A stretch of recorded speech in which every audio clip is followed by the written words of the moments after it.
Hi, I'm Emma. I live with my mom and dad and my sister Sophia. She's really pretty and super smart. Our parents always seem to like her more than me. They pay a lot of attention to her, but not so much to me. They often tell me off for staying in my room a lot. They say things like, "You're always hiding away. You should be more active. We won't be here forever, you know." I know they won't be here forever, and I have my own thoughts and things I want to do. But my parents see me as lazy and don't take me seriously. One day, my sister Sophia talked to me. She said, "You're not as cute or talented as I am. Do you ever think about what your purpose in life is?" I replied, "I'm content with my life, so please don't say strange things." She shrugged and said, "Okay, suit yourself. But let me share something amazing with you." "Something amazing? What is it?" "I'm marrying a really handsome and wealthy guy," Sophia said to me. "Congratulations, I'm happy for you," I replied. Sophia smirked and said, "You're just jealous. You'll never find someone to marry you." She assumed I couldn't find someone to marry and kept boasting about herself. "I'm not really interested in getting married, so whether I do or not doesn't bother me," I told her. I was thinking of going to my sister's wedding because she's family, but then, "What? You're actually coming to my wedding?" Sophia asked. "Yeah, why wouldn't I replied. "Of course it's a problem. Having a lazy, useless person like you there will ruin everything." Sophia snapped. "What do you mean by lazy, useless person?" I asked. "A bottom feeder or idle youth is exactly what it sounds like. Someone who can't do anything, completely useless," Sophia explained. "Why are you saying such mean things?" "I just want to be there for your special day," I said. "I don't need your fake congratulations. Just don't bother showing up," Sophia said angrily. My sister really didn't want me to come to her wedding. She kept saying it, and even mom and dad agreed, calling me a lazy, useless person who shouldn't go. But I thought it wouldn't be right if no family showed up, so I decided to go anyway. On the day of the wedding, as I was getting ready in my dress, mom and dad caught me. "What are you doing here? We told you not to come to the wedding," they yelled. Hearing the commotion, my sister came over. "Why are you here? I didn't invite you," she said angrily. "But I thought it would be strange if no family came. I wanted to support you," I explained. "Why do you always have to complicate things? You're not even supposed to be known to the other family," she said. "What? I didn't know about the family dinner either. You didn't invite me," I said, feeling hurt. "Why would you be so mean? It's obvious, you just mess everything up. If people found out we have a lazy, useless person in our family, it could ruin the marriage. That's why we didn't invite you," my sister said with a cruel laugh. My parents joined in, smirking. It was clear they had planned this together. Feeling hurt and rejected, I couldn't help but be deeply saddened by their determination to erase me. "Get out, you worthless, lazy person," my sister yelled in anger.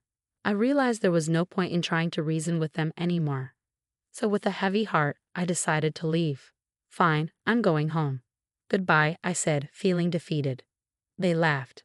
As I said my goodbye, my family continued to point and laugh at me. Trying to hold back my frustration, someone called out to me as I was leaving. "Hey boss, great job today," they said. Thanks. Wait, why are you saying that? And what are you wearing?" I asked, confused. "Yeah, I'm the one getting married. Didn't you know?" they replied. "What? Hold on. How do you know Caleb? And why are you calling me boss?" I asked, bewildered. "Also, for your information, this person is the president of my company," they explained. "No way. You're the president?" I exclaimed, shocked. "And what's your connection with Sophia?" they asked. "She's my sister," I replied. "What? Sophia is your sister, but I didn't see you at the family greeting," Caleb said, surprised. "Well, my sister didn't take me to the greeting," I explained. "Why would she do that?" Caleb asked, puzzled. "She thought I was just a lazy, useless person," I replied. "Sophia, is this true?" Caleb questioned my sister. "Well, she's always in her room staring at her computer. I didn't think she was doing anything important," my sister replied, sounding unsure, but Caleb wasn't having it. "Don't joke around. The boss gives us precise instructions from home. She's a skilled executive," Caleb said angrily, making my sister realize the mistake she had made. I didn't know, Emma. I'm sorry.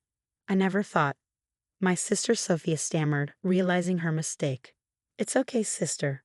I understand now, I reassured her. I'm going home. I'll call for the limousine. A limousine? That's a fancy car, Caleb exclaimed, surprised. Boss, you're leaving? Caleb asked, concerned. Yes, it seems I'm not welcome here, I replied, feeling hurt. Hey, what are you doing, Sophia? How dare you speak to the boss like that? Caleb scolded my sister, growing angry. But I didn't know. How can you blame me for not knowing? Sophie defended herself, sounding remorseful. Ignorance is no excuse, boss. I apologize for Sophia's rudeness, Caleb said, taking responsibility. It's all right. She's my family, so you don't have to apologize. I reassured him.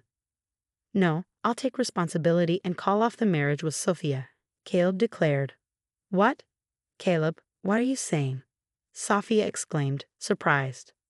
Quiet. I can't forgive someone who disrespects the boss. Caleb snapped, his anger evident. Why are you so upset? Yes, I said hurtful things to Emma, but why is it affecting you so much? Sophia asked, confused. You see, I owe a lot to the boss. I've had trouble finding steady work. My job history was a mess, and I was struggling to get hired anywhere. The only offers I was getting were from companies that didn't treat their workers well, making them work in unfair conditions. Just when I was about to give up and accept one of those jobs, I received an interview at the boss's company, Caleb explained. Caleb was talking about when he first got hired at my company. It brings back memories. I'd remember that happening, I said, reflecting on the past. The boss said she wanted to see me, not just my resume. After chatting for a while, she understood who I was and hired me. The boss's company offers fair working conditions and treats me well. So the boss changed my life, Caleb explained. Is that so? I didn't know. What a wonderful story, my sister replied, trying to win Caleb's favor. However, Caleb saw through her attempt and became even angrier. It's clear you're trying to manipulate me, but I won't forgive the disrespect you showed to the boss, Caleb said sternly, causing my sister to tremble in fear of his genuine anger. Please don't cancel the wedding. Come on, father, mother, say something. My sister pleaded, seeking support from our parents. But they remained silent, unwilling to intervene. We didn't mean to blame Emma as much as Sophia did. That's right, this is all your own doing. My father finally spoke up, shifting the blame onto my sister. What? Well, then the wedding is off, my sister exclaimed, tears streaming down her face as she screamed in frustration. Caleb remained calm as he explained the consequences of canceling the wedding. If we cancel the wedding, there will be a cancellation fee. If we cancel on the same day, it will be 100%, Caleb explained calmly. What? 100%? How much money is that? My sister asked, shocked. Well, the total cost of the wedding was $30,000, so it would be $30,000, Caleb replied calmly. What? I have to pay $30,000 even if it's canceled, my sister exclaimed, feeling the weight of the situation. That's how cancellation fees work, Caleb explained matter-of-factly. No way. Then we should just go ahead with the wedding, my sister suggested, trying to find a solution. Sorry, but I can't do that. I can't forgive what you said to the boss, and I fear you might continue to be abusive if we got married. I can't live with someone like that, Caleb explained, his tone firm. Dangerous? My sister questioned, feeling hurt. Han, please, my mother interjected, trying to calm the situation. What do you think, boss? Caleb asked me, seeking my opinion. She's saying this now, but she's just telling you what you want to hear to get through this situation, I replied calmly. If you get married, she'll likely start mistreating you too, criticizing you for not doing enough housework even though you're working, or complaining about the challenges of being a homemaker and expecting you to do all the chores. I see. Then it's better to call off the marriage, Caleb concluded, understanding the situation. Hey, don't say such unnecessary things. I almost had him convinced, my sister protested, feeling frustrated. Did you hear that? She said, convinced. That's not a word you use with someone you're planning to marry, is it? I pointed out, highlighting the lack of genuine commitment in my sister's words. I think so. I think it's better to call off the marriage or go change, Caleb said and walked away. Wait, Caleb, don't go, my sister pleaded, panicking. Emma, what have you done? My wedding is ruined. Don't blame me. This is your own doing. You brought this upon yourself, I retorted, feeling frustrated. If you hadn't insisted on me not coming to the wedding in the first place, none of this would have happened. It's your responsibility. Bring Caleb back right now, my sister demanded angrily. I understand how you feel, but Caleb seems to have lost his desire to marry. If you proceed with the wedding in this state, it will only bring pain to both of you. I think it's best to call it off, I advised. What should I do then? Did you hear about the cancellation fee? $30,000 is a huge amount, my sister exclaimed, worried about the financial implications. Yes, it's a significant sum. Even if we split the cancellation fee, it's still $15,000. And if they blame me for the cancellation, I might end up having to pay the entire amount, I explained, realizing the financial burden. Well, that's a possibility, but what choice do you have? You've brought this upon yourself, I pointed out. Hey, I just said some harsh words. Is it really worth canceling the wedding over that? My sister protested. Don't tell me it's Caleb's decision, she added, feeling overwhelmed. Hey, father, mother, say something, my sister pleaded, turning to our parents for support. Suddenly, our parents became very friendly towards me. Well, I never knew Emma had become a boss. Oh my, as a mother, I'm so proud, my mother exclaimed. No, I always believed in Emma. She's a real go-getter. From now on, let's rely on Emma's money, my father added, relying on my financial success.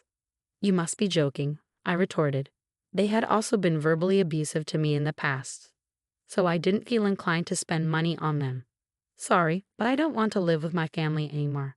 I'm going home now to look for an apartment to live alone, I declared, feeling fed up with the situation. What? Why? We've been living together all this time. Why do you suddenly want to live alone? My sister asked, confused. I lived with you because I believed in the concept of family bonds. I hoped that by living together, you might eventually understand my job. But the reality was different. You never understood my work and even insulted me. And now you want to rely on my money? Would anyone want to live with people like that? I explained, feeling hurt and frustrated. I understand. I'm sorry. From now on, I'll cherish you. Please continue living with us, okay? My sister apologized, hoping to mend our relationship. I said no, didn't I? I don't want to live with you anymore, I replied firmly, standing by my decision. Despite my refusal, father and mother continued to insist, refusing to accept my choice. What if we kick Sophia out of the house? Then you'll live with us, right? My father suggested, surprising everyone with his proposal. What? Wait, father, what are you saying? My sister protested, feeling shocked and hurt by his words. Shut up. I was a fool to expect anything from you. We'd be better off living with Emma than with you, my father snapped angrily, showing his disappointment in my sister. It was the moment my father abandoned my sister, and as a family member, I couldn't bear to witness such cruelty. Father, just so you know, I detest people who abandon others so easily the most, I stated firmly, expressing my disapproval. What? What are you saying? My father asked, taken aback by my words. People like that will eventually betray my trust too, so I can't live with them, I explained. No way, my father exclaimed, realizing the consequences of his actions. Hey, you idiot husband. Why can't you convince her to stay? My sister scolded Caleb. Shut up, Caleb snapped in frustration. As my parents continued to argue, Caleb returned, now dressed in casual clothes. What's going on? Are you still fighting? Caleb asked, puzzled by the commotion. Caleb, I can't believe you actually went to change, my sister remarked, surprised. I told you I would, didn't I? What's going on? Caleb replied, confused. Are you really going to cancel the wedding? I hate this. Why is this happening? My sister lamented, feeling overwhelmed by the situation. Yeah, just so you know, you're the reason for all this, so you'll have to pay the entire cancellation fee. I've already discussed it with our parents, I stated firmly. What? That's not fair. It's not solely my fault, is it? My sister protested. Sis, no matter how you look at it, the blame falls on you, I replied, feeling frustrated. Hey, you be quiet. How dare you tell the boss to be quiet? I won't tolerate any more insults to the boss. Caleb intervened, defending me. Wait, please calm down, my sister pleaded, trying to diffuse the tension. Boss, did you call the limo yet? Caleb asked me. No, I got caught up in a conversation and forgot, I admitted. Then I'll call it. I need to go home too, Caleb said, taking action. Wait a minute. Please reconsider, my sister pleaded once again, hoping for a change of heart. What's there to reconsider? I don't love you anymore, my sister replied sadly. Don't say that. It was my fault. I promise I won't say anything terrible to Emma again. My sister pleaded, trying to make amends. We've had this conversation many times. Enough already, I replied, feeling weary of the repeated apologies. Boss, I've called the limo. It'll be here soon, Caleb informed me. Then let's wait outside. I'll go change too, I said, ready to leave. Wait, Emma, let's talk. My sister called out, hoping for a chance to reconcile. There's nothing to talk about, I replied firmly, determined to leave the situation behind. Wait, Emma, father and mother are begging too. Without you, we'll have to rely on Sophia's money, my sister pleaded. But Sophia will have to pay the cancellation fee and might run out of money. We won't be able to live comfortably, I countered, concerned about our financial stability. Father, mother, if you need money, why don't you consider getting a part-time job or something? I suggested. No way. I don't want to work at this age, my father protested. It's okay. There are people working even in their 70s and you're both still in your 60s, right? You're still energetic, I reasoned. That's not the problem. My body feels heavy and it's hard to move. And you expect me to work? My father complained. Yes, no way, my mother added, agreeing with my father's sentiments. Are we done here? I'm going to change, so don't talk to me anymore. After I get home, I'll pack my bags and stay at a hotel for now. I have no intention of dealing with you ever again, I declared firmly. Hey, wait for me. Please don't go. Don't abandon us. Emma. My sister and parents pleaded desperately, but I didn't stop. Ignoring their cries, I quickly changed and left the venue. Caleb's limo took me home, where I packed my bags and headed to a hotel. There, I searched for apartments, signed a lease right away, and completely cut ties with my family. As a consequence of canceling the wedding, Sophia had to pay the $30,000 cancellation fee, and my parents were so angry that they disowned her. In the end, they ran out of money and had to work part-time jobs. Sophia, having nowhere else to go, began living as a gig worker. Meanwhile, I focused on growing my company, increasing my income, and living happily ever after, free from the toxicity of my family.